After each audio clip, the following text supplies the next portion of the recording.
नमस्कार। उम्मीद करते हैं कि आप अच्छे होंगे।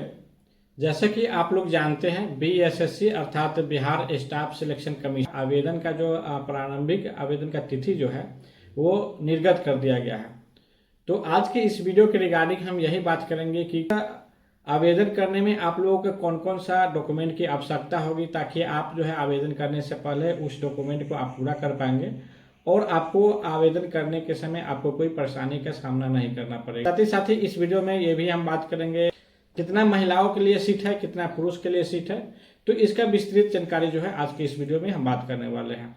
तो फ्रेंड्स, आगे बढ़ने से पहले अभी तक हमारे इस चैनल को आप सब्सक्राइब नहीं किए हैं तो सबसे पहले आप सब्सक्राइब कर लेंगे और साथ ही साथ लाइक एंड शेयर भी कर देंगे।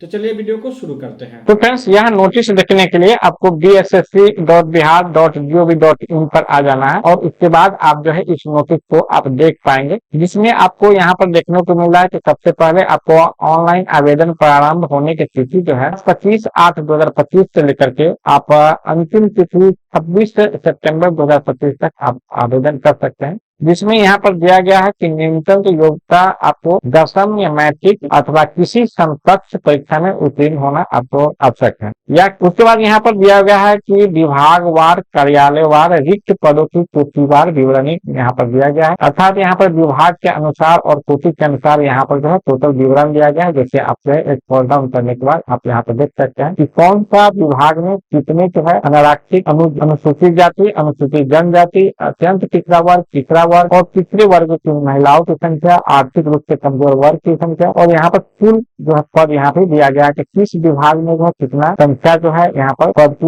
वैकेंसी है। जैसे यहाँ पर देख सकते हैं कि इस कार्यालय प्रचारी में यहाँ पर देख सकते हैं निदेशालय नियोजन एवं प्रशिक्षण पद से श्रम संसाधन विभाग में आपको जो टोटल 203 सीट है, जिसमें 67 सीट जो है महिलाओं के लिए और यहाँ पर कोटिवार टोटल यहाँ पर दिया गया है कि कौन कौन से कोटि का कितना कितना यहाँ पर सीट है। तो इसी तरह से यहाँ पर विभाग और कार्यालय के नाम यहाँ पर दिया गया है, जिसे आप जो है टोटल यहाँ पर आप जो है विजिट कर सकते हैं। यहाँ पर देख सकते हैं यहाँ पर टोटल यहाँ पर दिया गया है, इसमें दिया गया है कि 3327 सीट जो है टोटल है, जिसमें 1216 सीट अर्थात 35% जो है वह महिलाओं के लिए है। तो टोटल सीट यहाँ पर जो है 3327 सीट है, जिसके लिए यहाँ पर आपको आवेदन का तिथि निर्गत किया गया है। यहाँ पर जो है 2 नंबर में देखने को मिला है कि न्यूनतम शैक्षणिक योग्यता अर्थात ऑनलाइन आवेदन समर्पित करने की अंतिम तिथि तक अभ्यर्थियों को मान्यता प्राप्त बोर्ड संस्थान से 10वीं मैट्रिक अथवा किसी मान्यता प्राप्त संस्थान में परीक्षा में उत्तीर्ण होना अनिवार्य है। उसके बाद नीचे में आपको उम्र सीमा भी दिया गया है, जो कि अभ्यर्थी का उम्र सीमा की गणना 1/8/2025 के आधार पर की जाएगी, अर्थात 1/8/2025 से पहले आपका उम्र जो है मिनिमम आपका 18 वर्ष होना चाहिए। उसके बाद यहाँ पर दिया गया है कि यदि आप अनारक्षित पुरुष है तो आपको अधिकतम उम्र सीमा 35 वर्ष होगा। यदि आप पिछड़ा वर्ग एवं अत्यंत पिछड़ा वर्ग के हैं, पुरुष या महिला, तो आपको 40 वर्ष है। उसी तरह से अनारक्षित महिला के लिए 40 वर्ष है और अनुसूचित जाति, अनुसूचित जनजाति पुरुष और महिला के लिए यहाँ पर 42 वर्ष है, जिसमें सभी कोटि की यदि दिव्यांग अभ्यर्थी है तो उनके लिए 10 वर्ष का छूट मिलेगा। जैसे मान लिया कि यदि आप पिछड़ा वर्ग से बिलोंग कर रहे हैं और आपका 40 वर्ष उम्र है, यदि कोई दिव्यांग अभ्यर्थी है और पिछड़ा वर्ग से बिलोंग कर रहे हैं तो उनका 50 वर्ष तक का इनका सिलेक्शन हो सकता है। उनका जो है दिव्यांगता के कारण इनको 10 वर्ष की छूट मिलेगी। नीचे जो है स्क्रॉल डाउन करने के बाद यहाँ पर आप देख सकते हैं कि दिया गया है परीक्षा की प्रकृति वस्तुनिष्ठ होगा, जिसमें आपको यहाँ पर बहुकल्पीय होंगे, जिसमें कुल प्रश्नों की संख्या 100 होगी। प्रत्येक क्वेश्चन के लिए आपके 4 अंक दिए जाएंगे और इसमें आपको यदि एक भी गलत होता है, जैसे कि यहाँ पर है 1 अंक की कटौती किया जाएगी। यदि एक प्रश्न आप गलत यहाँ करते हैं तो आपसे 1 अंक की कटौती किया जाएगी, जिसका परीक्षा की अवधि जो है वो 2 घंटा की रहेगी और जो दिव्यांग अभ्यर्थी है उनके लिए 20 मिनट जो है अतिरिक्त समय दिया जाएगा। उसी तरह से नीचे में देखिएगा तो यहाँ पर लिखित परीक्षा के लिए पाठ्यक्रम जो है इस तरह से दिया गया है। सामान्य अंक गणित से आपको 30 अंक से पूछा जाएगा, जिसमें आपको लघुत्तम समावर्तक, महत्तम समावर्तक, वास्तविक संख्या, परिमेय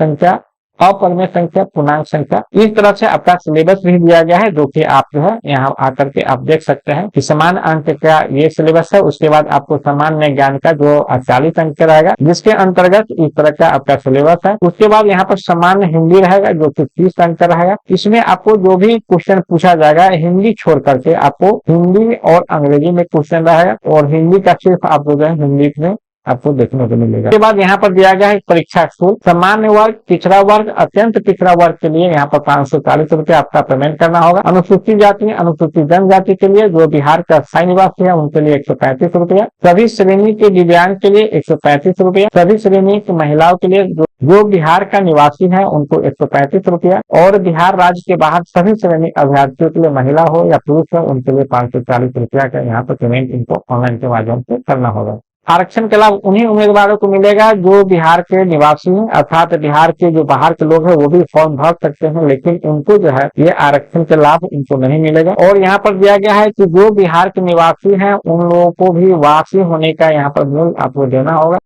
और जो बिहार के बाहर है उनको आरक्षण की दे नहीं है तो उनको इस तरह का कोई भी प्रूफ देने की कोई आवश्यकता नहीं है। यहाँ पर दिया गया है आवेदन में दिया गया अस्थायी पता ही आरक्षण का प्रयोग के लिए अस्थायी निवास अनुमान होगा। उक्त आरक्षण के लिए उम्मीदवारों को अस्थायी आवासीय प्रमाण पत्र प्रस्तुत करना अनिवार्य होगा। जो बिहार के वासी हैं उनके लिए आवासीय प्रमाण पत्र तो होना ही चाहिए। उसके बाद दिया गया है कि अनुसूचित जाति एवं अनुसूचित जनजाति के उम्मीदवारों के लिए प्रमाण पत्र के मुख्य परीक्षा के आवेदन भरने के समय अपलोड करना अनिवार्य होगा, जिसमें आपको जाति प्रमाण पत्र देना होगा। दूसरा में दिया गया अस्थायी निवास मूल निवासी डोमिसाइल प्रमाण पत्र आपको देना होगा। यदि आप पिछड़ा वर्ग या अत्यंत पिछड़ा वर्ग के उम्मीदवार हैं तो उनको क्रीमी लेयर रहित प्रमाण पत्र देना होगा। क्रीमी लेयर बनाने के लिए आपको सबसे पहले अंचल स्तर पर आपका जाति प्रमाण पत्र, निवास प्रमाण पत्र और आय प्रमाण पत्र बना होना चाहिए। उसके बाद ही आपको जो है क्रीमी लेयर रहित प्रमाण पत्र बनेगा। तो सबसे पहले आपको जाति प्रमाण पत्र, आय प्रमाण पत्र और आपको निवास प्रमाण पत्र बना लेना है। उसके बाद आप जो है क्रीमी लेयर रहित प्रमाण पत्र आपको बनाना होगा। तो क्रीमी लेयर रहित प्रमाण पत्र कैसे बनेगा वो हम आपको नेक्स्ट वीडियो में बताएंगे। तो जो पिछड़ा वर्ग, अत्यंत पिछड़ा वर्ग अर्थात बीसी ईबीसी से जो बिलोंग करते हैं उनके लिए यहाँ पर क्रीमी लेयर रहित प्रमाण पत्र बनना होना चाहिए। इसके बाद दिया गया है कि आरक्षण का दावा करने वाले विवाहित महिला जो क्रीमी लेयर रहित प्रमाण पत्र उनके पिता के नाम